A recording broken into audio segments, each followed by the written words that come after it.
Hey everybody, Chris here. In this video, we're going to be talking about Dogecoin. And Dogecoin appears to be building a good, strong foundation for its trading moving forward. Always a good sign. We've got a price prediction for Solana for 2025. And so I'll talk about that in comparison with what that means compared to Bitcoin and Dogecoin. We also have the 3 Arrows Capital founders saying that the whole situation is regrettable. Interesting. And then fallout from this Coinbase insider trading thing and the SEC claiming 9 different cryptocurrencies now are securities. I'll show you which 9 those are. And then what is it that actually determines whether something is a security or not? I've always wondered about that. That's kind of interesting as well. So we'll cover that and more in this video. Please be sure to subscribe to my channel if you haven't already. Hit the notification bell as well so you can be notified when a new video comes out, as well as when I start doing live streams. And the next live stream is going to be Friday night around 7 o'clock Boston time. That's East Coast United States time where I am. And we're going to be talking about Dogecoin price predictions, both for the weekend, next week, and on into the future. And we'll touch a little bit about that in this video as well. So let's get to it and let's look at what is going on with Doge initially and why some think that Doge is building a good foundation for the future. And we'll start by looking at the Dogecoin chart here. Just over 7 cents. Doge had been trading through this morning, and now we're seeing a little red candle here going down back below 7 cents, but we've been around 7 cents here for the last day, so that's good. Bitcoin 23,000 has been showing some steady gains overnight and looks like it's retracing a little bit. Ethereum 1600 for Ethereum, which is creating a new higher low, which is great for Ethereum. A lot of good things happening in terms of the news for Ethereum as it moves forward with the upcoming merge and transitioning from proof of work to proof of stake. So here's the article I wanted to talk about. Dogecoin traders in conflict of holding or selling should read this. Well, that's not really what the article is about so much. It goes into a little bit about the history of Dogecoin, but I want to go back down here. Doge has a lot more going for it. For example, whales have been gradually accumulating it in the last 30 days. There were some outflows in the addresses with the most significant balances between 17 and 19 of July, which I think are just profit taking. We know that whales do a lot of swing trading. However, those addresses are once again accumulating Doge. Again, sell high, buy low. That's what they're doing. This means the newest selling pressure might be limited. That being said, Doge also happens to be one of the cryptocurrencies with a strong social presence. We know that with the Doge family, Doge community. Its social dominance metric has been quite active the last 30 days, especially in the last 24 hours. This is likely due to the announcement of some network upgrades. Yes, network new upgrade to Dogecoin is being talked about and is good. Of course, the upgrade goes hand in hand with strong development activity. Dogecoin is registered. Healthy development activity resulting in the network upgrade is perhaps one of the best signs of a solid focus on future growth. And a strong community is the icing on the proverbial cake. So that's good for Doge. We have Solana. Solana to hit $166 by 2025, despite current bearish conditions. So this is altcoin Sherpa. It's got 180,000 followers on Twitter. I guess if you have a lot of followers on Twitter, you're an expert. I guess that's what that means. $166 by 2025. Well, where is Solana now? Solana is at $43. So for $43 to $166, that's between a 3x and a 4x. So if we look at Bitcoin, in Bitcoin 23,000, 3x gets it back to its all-time high of 69. So are they saying that Solana will be equal to like Bitcoin going to back to its all-time high by 2025? 5. Interesting. What does that mean for Doge? Well, Doge at 7 cents. If I tell you that, hey, Dogecoin is going to be 3 to 4x now, let's say 3.5x, let's say about 24 cents. Dogecoin is going to be trading at 24 cents by 2025. You'd be like, Chris, you're crazy. Dogecoin is going to be a lot higher than 25 cents. So why is the Solana thing being touted at $166 being such a big thing? I don't know. I still think the Solana network has had some challenges, and when the network goes down, right, that's not good. And Solana has a lot of those outages, or they have to slow it down. Not really good. And with Ethereum just moving forward, I think this is going to be tough for Solana. So I don't think this really means so much to me.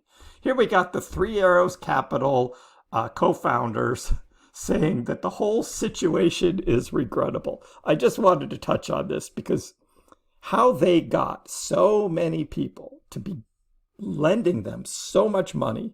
And of course, this article goes into also saying that they met with Do Kwon of the Terra Luna system in Singapore, got to know him, which could have been their undoing because they had so much invested into Terra Luna. This all goes back to this Luna crash and these dominoes that have come out of this, that these guys were taking on so much money, and they had so much of it invested into Luna. When Luna crashed, Three Arrows Capital went under. They were so over leveraged. They're on their way to Dubai right now. They actually say it. It's like they're under the radar, going to Dubai. I don't know why Dubai. And for instance, obviously they probably can't go back to Singapore, and no one else will take them. So maybe Dubai is like some safe haven for them. I don't know. I don't think they're going to get out of this. But unbelievable how the dominoes have fallen. This is an interesting article. Buying crypto with credit cards is now indirectly banned in Taiwan. Well, anybody who's using credit cards to buy crypto is already risky enough, but going on credit to buy crypto, I've heard about a lot of people doing it though, especially when crypto's in a bull market. You think it's easy money, and we see what happens when the bulls turn into bears and the market goes down. So this is a country now trying to help its consumers, help its people, because they can't help themselves because they've got themselves in trouble by using credit to buy crypto. I mean, I could see the United States Congress talking about this as well, because we're too stupid to take care of ourselves, right? And there's so many people who are so far under and can't pay off their debts because they thought this crypto thing was just easy money. And we have learned it's not. Unfortunately, next time there's a big bull market, everyone's just going to FOMO right back in again. Here we have Coinbase to SEC rules for securities just do not work for digital assets. This is very interesting. Now, we do have this Coinbase lawsuit that's going on with this insider trader. This because there's this guy who knew when new coins were going to be listed on the Coinbase platform, and he was telling his brother, hey, buy this coin because we're about to list it on Coinbase. And so his brother then was buying up a ton of that coin. It gets listed, the price goes up, and they sell for a profit. And they kept doing that over and over again. And they've determined there are 9 cryptos that were involved in this. So we'll take a look at that in a minute. The SEC then looks at those 9 cryptos and say, hey, these are securities. We'll talk about which 9 they were in a minute. But what is it that determines whether something is a security or not? And this article touches on it. It's called the Howey test. It was developed in the 1930s and used to determine what assets can be deemed as securities. it wasn't drafted keeping in mind a decentralized, cryptographically based financial instrument, they're saying. So Coinbase is pushing back on the SEC, and they're basically saying these aren't securities. How can you do that? And this Howey test thing it's like so old. It's almost 100 years old now, and that they're asking the SEC to relook at this because they think that this is not only bad for crypto, and it's bad for, as Gary Gensler says, crypto lending companies should be regulated, Gary Gensler is saying. But I think the next thing is going to be the exchanges. And the exchanges are going to come under not only heavy scrutiny, but regulations and filings and all that, of which Coinbase is one of them. And that would probably be the next step. So I think that would be bad for exchanges. So what are the 9 tokens that were labeled as securities? Well, I haven't heard of most of these. Power Ledger, Chromatica, DFX Finance, AMP, that's the one I've heard of. I've heard of AMP. We've talked about that on my live streams before. Rally, never heard of it. The Rary Governance Token, the Deriva DAO, LCX, and XYO. Never heard of them. But this article says these are 9 of what they think may be roughly up to 25 different cryptos that that this guy and his brother and associate were essentially front running to make over $1 million in gains. So is this just the tip of the iceberg for the SEC, or is this like something bigger? I don't know. But I haven't heard of these. So and what makes these 9 different than any others? I think that's all going to be discussed much more going forward. A U.S. congressman says the SEC is overstepping its bounds when it comes to regulating crypto assets. So Congress is maybe starting saying, look, SEC, hold off. Don't start labeling these things as securities because these are crypto assets and they're not securities. So you shouldn't be the one who is determining right off the bat what's a security or not. So this is all going to play out going forward. We'll be seeing more and more about this, but just wanted to give you these little details of things that are going on that may end up impacting Bitcoin, Ethereum, and Doge as well in the long term. So they're kind of nibbling at the edges here. We'll see how this plays out.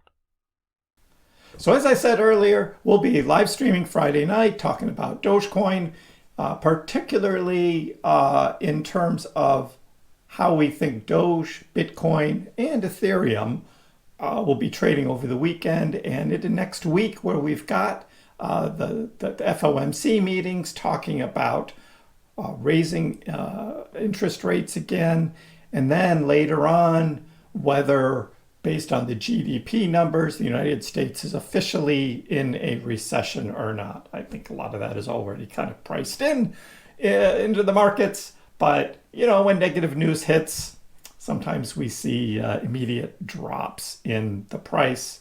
Market makers really like to push price down when some news like that comes out and initiate stop losses and all of that stuff. So we'll be talking about that trading stuff again on live streams, get into more detail on all of that. Leave some comments below. Let me know what you think about this base for Dogecoin and how you think Dogecoin is going to be trading forward, anything about a Securities Exchange Commission, as well as 3 Arrows Capital.